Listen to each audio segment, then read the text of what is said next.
Yoga para construir un mundo mejor. Nuestro Congreso Internacional de Yoga Online.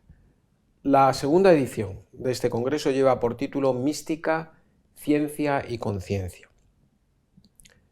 El embajador de la India en España, el excelentísimo Shri Dinesh K Patnaik, nos recibe en la sede de la embajada. Estamos en la India. Nada mejor para comenzar nuestro congreso, construir yoga para construir un mundo mejor, mística, ciencia y conciencia. Gracias por recibirnos, embajador. Un placer como siempre. Thank you very much. I really appreciate that you have come here today. El yoga es una antigua práctica física, tanto mental como espiritual. La palabra yoga deriva del sánscrito y significa unir, simbolizando evidentemente la unión tanto del cuerpo como de la conciencia. El yoga nace en la India, de eso estamos seguros. Pero hoy miles y miles y miles de ciudadanos en todo el mundo lo practican. ¿Cómo contempla el embajador de la India en España la realidad universal del yoga? Yoga is, like you said, a union, a yoke between the body and the consciousness. And whether it's universal or not, it is known from the fact that every human being is a combination between his life, his body, and his consciousness. Every religion, every society talks about a soul and a body. But nobody really has studied what the soul is, what is the consciousness. Even today, there is no science of consciousness. There is no way, scientific ways are there to study consciousness. Consciousness can only be felt. What is the difference between an animal and a person? Does the animal have consciousness? What is sentient beings? Beings which are conscious of themselves. Human beings are the highest sentient beings.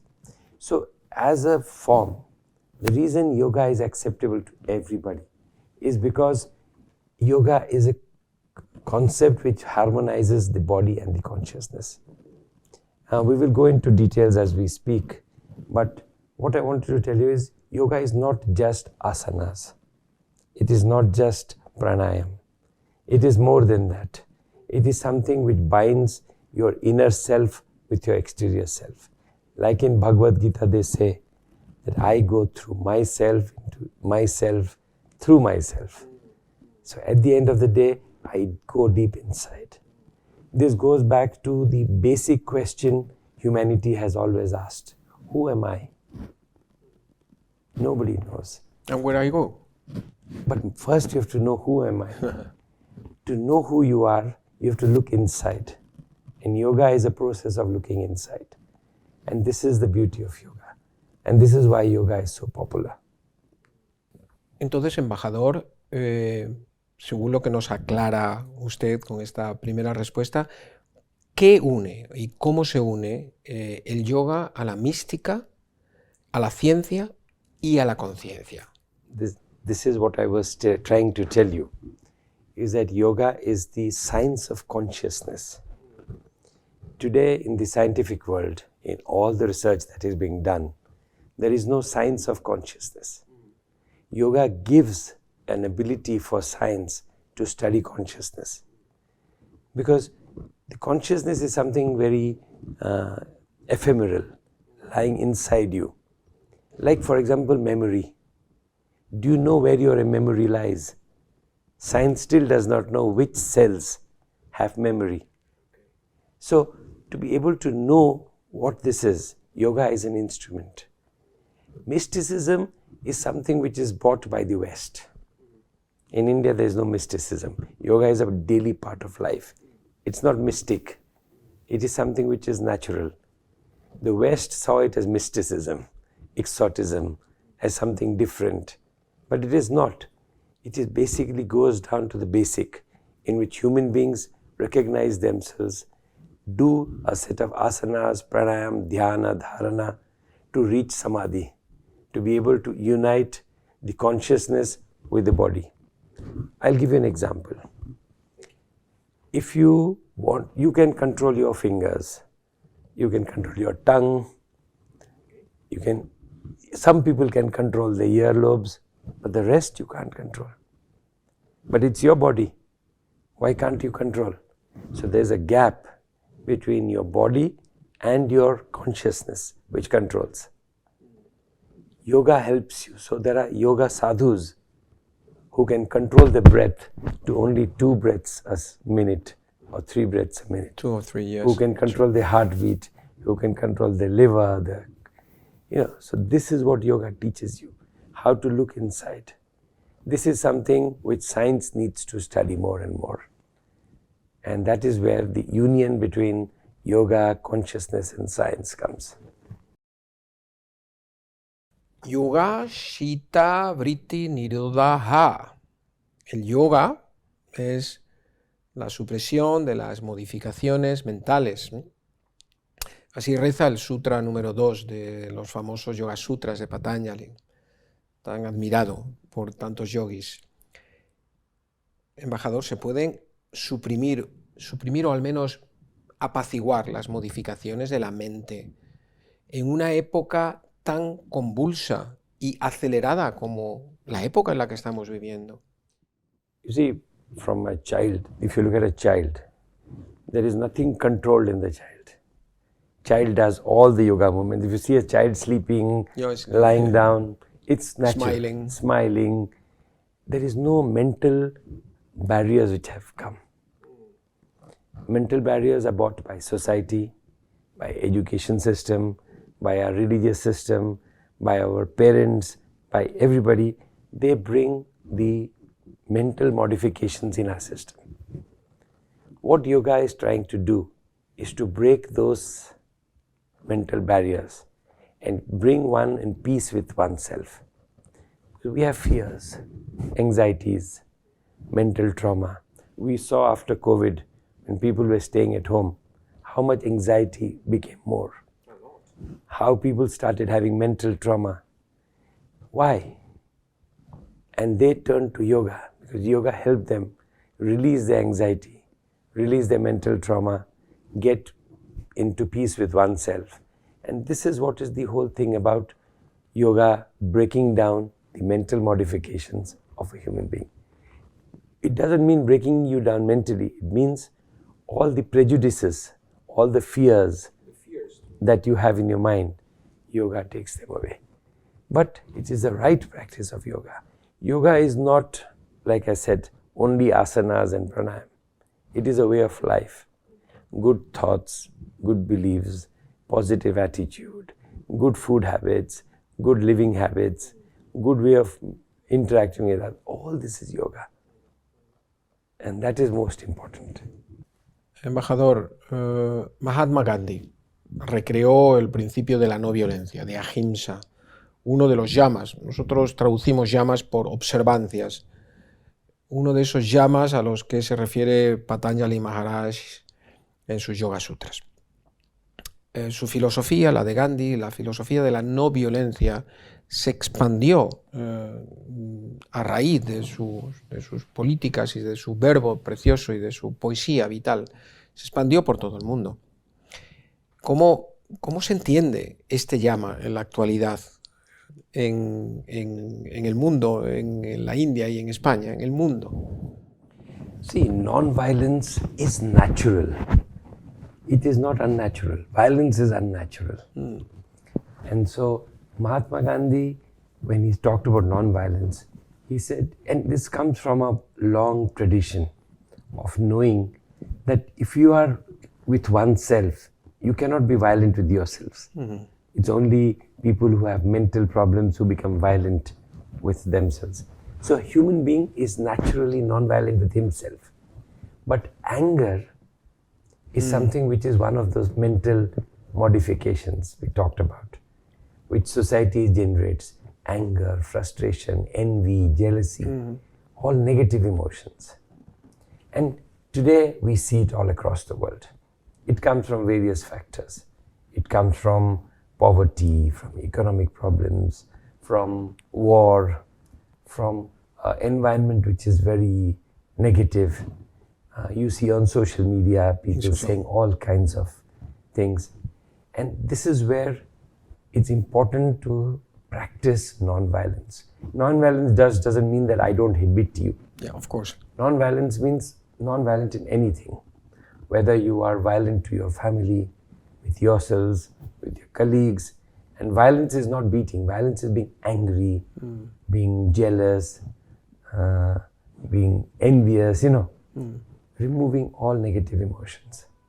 And yoga is one of the most beautiful ways in which you can actually remove all these negative emotions and bring positivity to yourselves. When I see you, when I see all the hundreds of people in Spain doing yoga so diligently, you see people who do yoga, they have a peaceful look on their face. And a smile. And a smile. And you see others who are not doing yoga. You see the difference. You can know the difference easily. And so I'm very hopeful that the world, the young people today, are becoming more and more attuned to this non-violent way. In most societies, the young generation now, it was our generation and the generation after that which was doing all this. Even today wars are fought by people of our generation. They are the ones which are starting the war. The younger generation are mostly into talking, discussing, online, yoga. They have a more peaceful thing about the world. They're more concerned about climate change, about animal welfare, about human beings. So there is a lot of change which is coming. And yoga can help the change become faster. So I'm very hopeful about non-violence. Esto significa que la no violencia no es solo no violencia con las personas, sino también con los animales, con las plantas, incluso con los objetos. Exacto.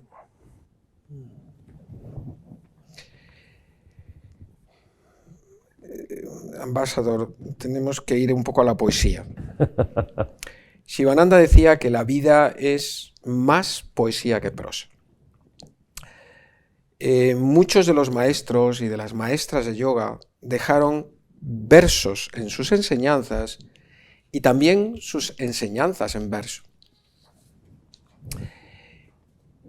Y aquí nos tenemos que acercar al universal poeta Rabindranath Tagore, tan admirado por los yogis y por los no yogis, y desde luego por mi persona, y yo creo que usted también.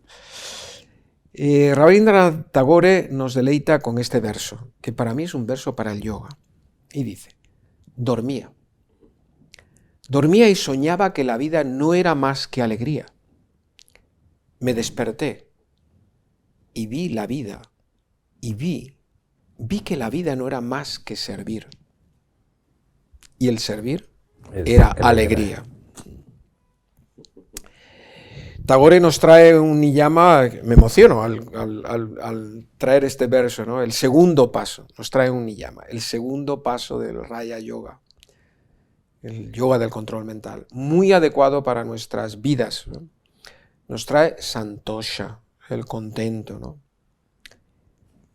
¿Usted cree que estamos preparados para santosha, para el contento en este mundo?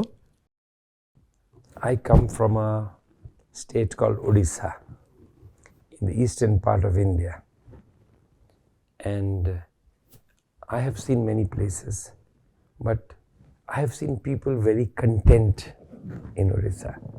They're poorer than the rest of India. They have less things. If you go into the house, it is very minimalistic, but they're very content people. The santushti, what you call about, contentment, is one of the most beautiful qualities of a human being. To be happy with what you have. Now, this doesn't mean that you don't want to make things better. Of course. It's like Mahatma Gandhi said, the world has enough for human beings' need, but not for human beings' greed. Same way, you can be content with yourselves, yet aspire to be better. Contentment doesn't mean doing nothing. Contentment means I am happy with what I am doing. I don't need to take away from somebody else to become better. And poetry, I mean, everybody says there are two things which describe a human being's natural ability. The body, the best way to express it is through dance. When you dance, you are one with nature. Dancing is natural. Same way with language, the way to express it is through poetry. Poetry. And so when Rabindranath Tagore says this, and when he says that I dreamed that life was joy, I woke up and saw life was service, and I realized service is joy. It's important that you do what you have to do and that you're content with it. Today's biggest problem across the world is asantushti, which is not contentment. We are not content with what we have. If I have $1 million, I want 10 million.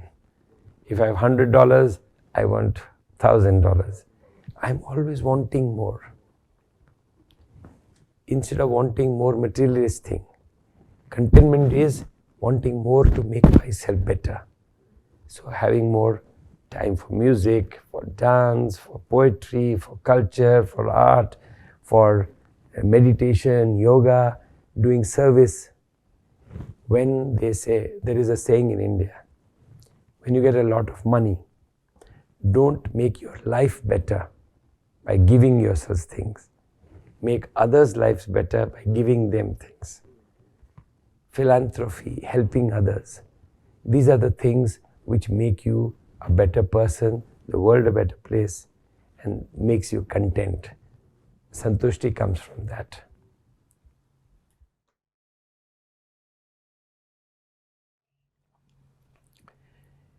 El diccionario de la Real Academia Española de la Lengua ha incorporado en los últimos años algunos vocablos que proceden del sánscrito muy vinculados al mundo del yoga.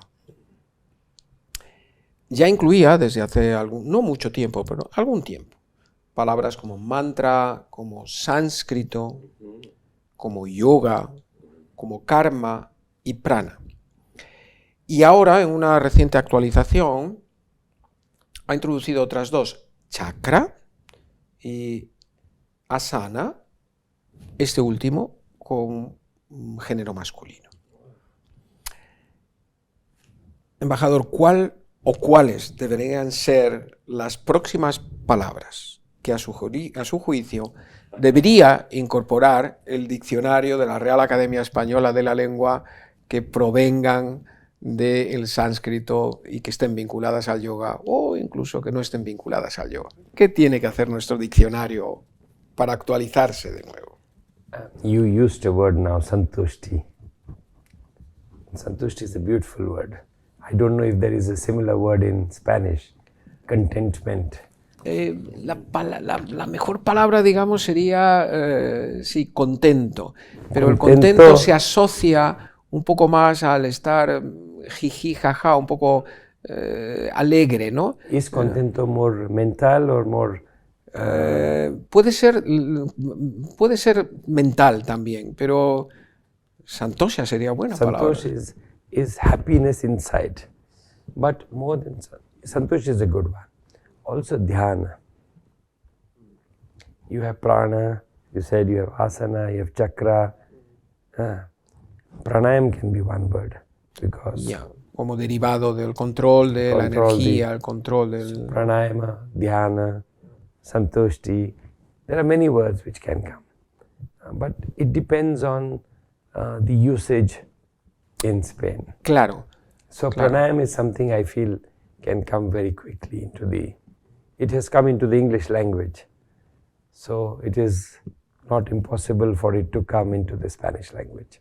Bueno, poco a poco, pero es bonito, ¿no? Que se introduzcan palabras, ¿no? que proceden de allí en nuestro diccionario. Yo cada 2 o 3 días voy buscando a ver si hay alguna. Entonces, igual desde la Embajada de la India podían hacer una sugerencia, ¿no? Para que se ampliara, ¿no? nuestro diccionario. The Spanish Academy. Okay. He descubierto recientemente, estudiando a Tagore, que el himno nacional de la India, que lleva la letra de Tagore, tiene la armonización musical de un músico español nacido en Barcelona llamado Francisco Casanovas Tallarda. Yo he de reconocer públicamente mi ignorancia y también mi capacidad de sorpresa. Digo, el himno de la India ha sido musicado, ha sido armonizado por alguien que nació en Barcelona. Es algo más que une a la India, al mundo hispano, embajador. Yeah. I knew about it. This is old. So it's not as if Francisco Casanovas Tallarda, no? Sí. It's not as if he was here and Tagore did it there. No. Francisco actually traveled to India. In 1930 he went to India. I think 1930, 31, I don't remember. He went to India. He met a lot of people. He became the director of the Calcutta School of Music. And he worked with a lot of people. He had friends. He met Mother Teresa. That time Mother Teresa was newly coming up. You know, Mother Teresa. Sí, he visto incluso una foto en los que están ellos dos, sí. Then he had Rabindranath Tagore, he met him, he worked with him. He met Pandit Nehru. He was good friends with Pandit Nehru's daughter, Indira Gandhi. He met a lot of people. In fact, one of his closest friends was Himal Mehta. Ah, sí, el gran músico. Un gran músico, whose son, Zubin Mehta, who is a great composer in Austria, now living. Sí, correcto. So, Francisco Casanovas is not a new person to India. He was there for many years, almost 30 years he was there. So when he worked with Tagore, the composition, the lyrics belong to Tagore. Yeah. But the harmonization belongs to Casanovas. They work together. This is something very few people know. But this also shows how close relationships are across the world, especially India and Spain. Even though Spain never went to India. Spain, because of the Pope and the Tratado de Tordesillas, Spain was always kept out of India by the Pope. And the Portuguese went to India, the English went, the French went. The Dutch too. Dutch went, but the Spanish never went. But the Spanish had a lot of connection. I can give you many stories. Denos una más. One more story, let me tell you. You know, chess. Chess came from India. Chess was born in India. You know the game of chess? Sí, perfecto. How do you say in Spanish? Ajedrez. Ajedrez. The game of chess came from India to Spain by the Moors. You know, through the Moors, they brought it to India. The Muslims, the Arabs, they brought it to Spain from India. But when chess was first done, the chess was a game of war. And in a war, there is no queen. So the Indian chess had a king and a vizier, who was the advisor to the king. It had then the bishop, the rook, the elephants, everything else was the same, the pawns, but they were called soldiers. But there was no queen on the board, because in a war, there is no queen. When it came here, Queen Isabella played chess. She and her husband Ferdinand, they're like Reis Católicas. They used to play chess. She loved chess. So she changed the rules of chess and made the queen, remove the advisor, put the queen, and made the queen the most powerful piece on the board. So look at the connection between India and Spain. A game of chess originates in India, is modified in Spain, and today is one of the most popular games in the world. So these are stories which are the beautiful stories between India and Spain. Sí, pero estas historias me conmueven el corazón porque me parecen, primero, poco conocidas, como la del himno, también la del ajedrez, que recuerdo que yo no la conocía, me la narró usted estando en Jerez, en un Día Internacional del Yoga, uno de tantos que hemos celebrado juntos, embajador, en este año. Y es precioso, ¿no? Porque esto es lo que une a los pueblos, no tanto a España, sino yo lo veo más como al mundo hispano con el mundo indio, ¿no? Y es realmente precioso. Y bueno, es bonito que nuestros escuchantes, ¿no? De construir un mundo mejor, que sepan estas cositas que también son muy importantes en el yoga. La India tiene en su gobierno un ministerio de la ayurveda, del yoga, de la naturopatía, del unami, del siddha y de la homeopatía, ayush. Desde Occidente se ve en ocasiones con un poco de sorpresa, ¿no? Tener un organismo público de tan alto rango, de nivel gubernamental, que tenga entre sus competencias el yoga. Ayush, el Ministerio del Yoga, como se conoce en Occidente, cuidadores públicos de los sistemas tradicionales de salud. ¿Qué realmente aporta Ayush a la esencia del yoga, embajador? I will tell you, this is, you see, in the West, it's not as if you did not support medicine. Health, pharmaceuticals, you always had a ministry to do the regulations for health, for pharmaceuticals, for medicines, for surgery. You always had a ministry. But that was the Western system, which you think is the normal system. It is not. The Ayurveda, Unani, homeopathy, Siddha, all these systems, like Chinese traditional medicine, like African traditional medicine, there's a lot of American, Latin American traditional medicine. All these are different traditional systems, and they need the support of government to become part of society, part of what we do. Why? I'll give you an example. If today I want to sell Ayurveda products or to bring it to the West, I need to comply by certain standards. Now, I may not want to do it, but if I have to do it, there has to be somebody who is beyond individuals who has to do it. So government has to do it. So when we started Ministry of Ayush, it was to help traditional medicine develop the right kind of pharmacopoeia, the right kind of standardization, the right kind of packaging, labeling, everything to be able to tell the world what are the benefits of what they're doing. Because the world doesn't understand this.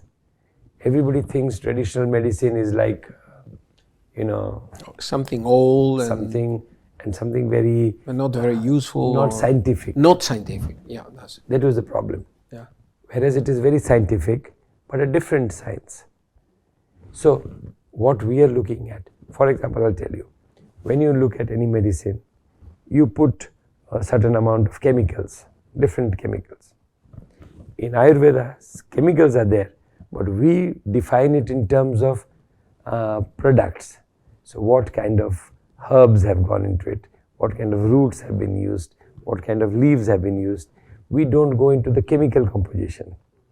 But for this to be understandable in the West, we have to show that these herbs, roots, everybody also has a chemical composition which is standard.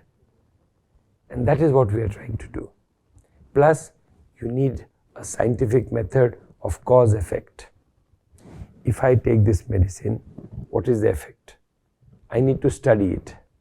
So somebody has to study.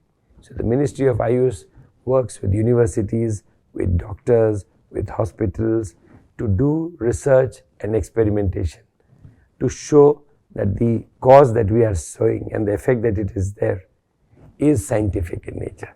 So that was the reason this ministry, and they have done very good work, excellent work.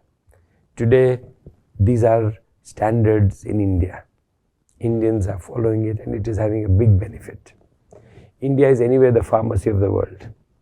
We produce the maximum medicines in the world. We produce the best APIs, the drugs. We have a very large medical system. The traditional medicine complements and supplements this medical system. When you're doing yoga, yoga becomes better when you supplement it with Ayurveda, with the right way of living, with Ayurvedic description of yourselves. When a doctor checks you, what does he check? He checks your body and your consciousness. So same with yoga. A yogic doctor only checks your pulse and your tongue and your body and can tell you about yourselves. And that is what we need to bring to the world. Because preventive medicine, after COVID we realize that you cannot have a system of, curative. You have to have a system in which there is community medicine, there is preventive medicine, where people live a better life. If you live a better life, you don't fall sick. There is no point in spending millions in curing something when you can prevent it from happening. And that is the reason the whole ministry has been designed to help us understand these old techniques and to bring a scientific temper to it.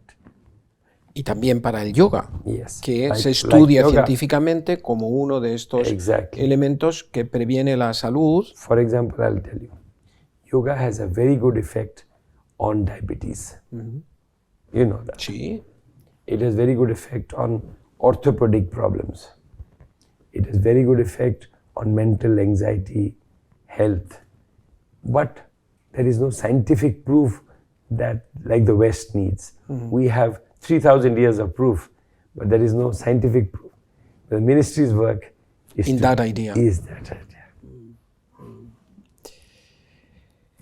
Dentro de este ministerio de Ayush, que nosotros conocemos como el Ministerio del Yoga, existe el Yoga Certification Board, que es el organismo, podemos traducir como de certificación de la actividad del yoga. Su actual objetivo es ordenar, regular certificados de yoga en todo el mundo y llevar a cabo también evaluaciones de profesionales del yoga y acreditación de institutos, de centros de capacitación en el trabajo del yoga, según varios niveles, varias categorías. ¿Cuál es su opinión, embajador, de este instituto indio y cuál es el papel que tiene en el mundo en la actualidad en relación con el yoga? Like I told you for the answer before, the work of the ministry is to do standards, good production standards, good labeling standards, good experimentation, good research. All these standards is what we need. And this Yoga Certification Board is one attempt to bring a standardization into the industry. Today, yoga has become a very big industry around the world. There are millions of people doing yoga. Of people. Yep. But there is no standards which are maintained. Everybody does differently, which is nothing wrong. But if I am teaching you yoga, I need to be certified. If I teach you sports, I need a sports certificate. If I teach you education in school, I need a teacher certificate. Math or language. Everybody needs a certificate. Same with yoga. If I'm teaching yoga, the person who is receiving the teaching, the student, should know that my teacher is certified. And so we started the certification board. It was initially meant for inside India.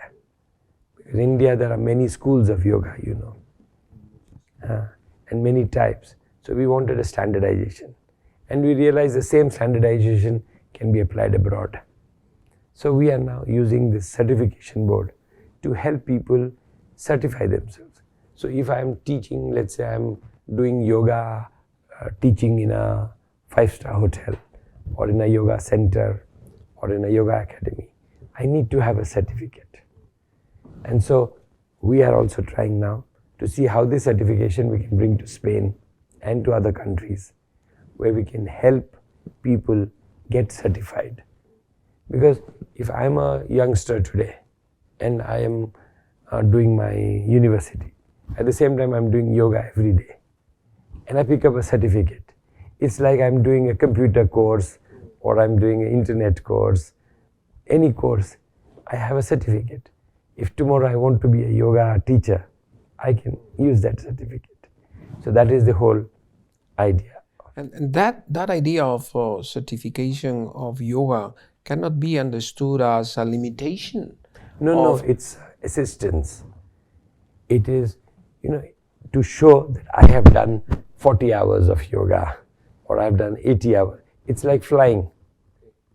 If you say you need a certification before you can fly, so why do you? It's not limiting.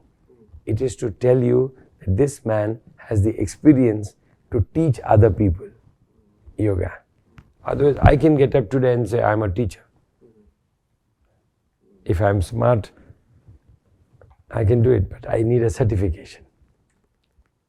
Embajador, el protocolo común de yoga ha sido diseñado con el consenso de muchos expertos para que podamos cosechar todos los beneficios del yoga, alcanzar la paz, la armonía, el bienestar a través de la práctica de asanas, el yoga nidra, pranayama, dhyana, meditación, etc. Y se llevó a cabo en su origen para el primer Día Internacional del Yoga. Creo que ya hemos compartido juntos varias veces la celebración de este precioso día en varios lugares de nuestra geografía. La última, nada más y nada menos que en el espectacular lugar entre el Palacio Real de Madrid y justo frente al Teatro de la Ópera. Ahí estábamos juntos, embajador, hace muy poquito tiempo. Qué bien, ¿no? Practicar en grupo, en la calle, al aire libre, el protocolo común del yoga. See, again, yoga is to unite. We started with that. You remember? It's a union between oneself and one's consciousness.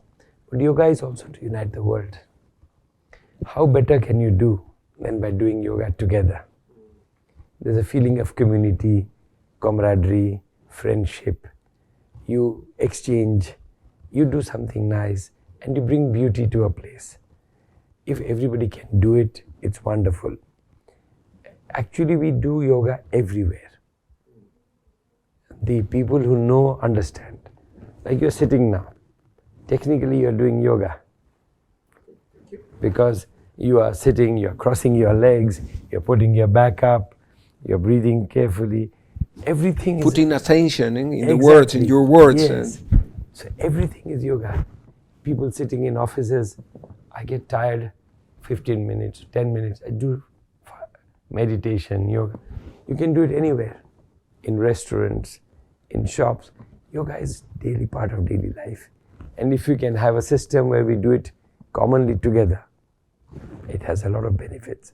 Because it just does not have physical, mental, but also social benefits. And that is very important. And that is what we need to bring to the world. And I hope it will happen soon. Prime Minister Modi has already started with the International Day of Yoga to make yoga popular. Now I see it everywhere. People getting together, doing yoga, doing meditation together, doing all kinds of work together, which is a beautiful thing.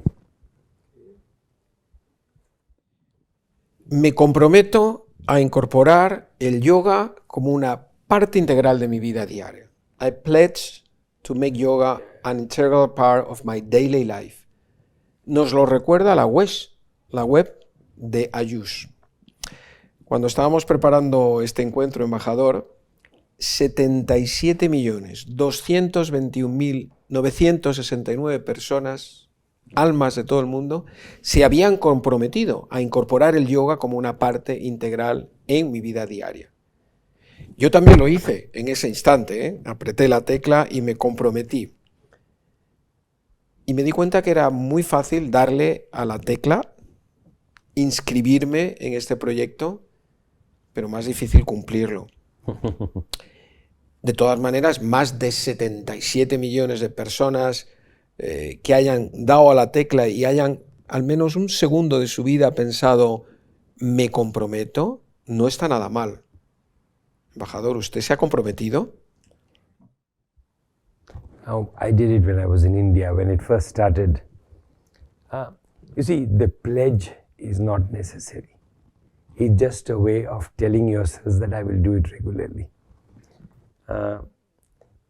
Human beings have a habit of postponing things. Eso es cierto. Everybody. If I have Procrastinar se llama, Yes. procrastinar. if I have to diet, I'll do it tomorrow. Okay. If Next week, Next week. So January the 1st. Yes. So the pledge was this idea that if I take the pledge, I start today. I start now. And so it's a beautiful thing.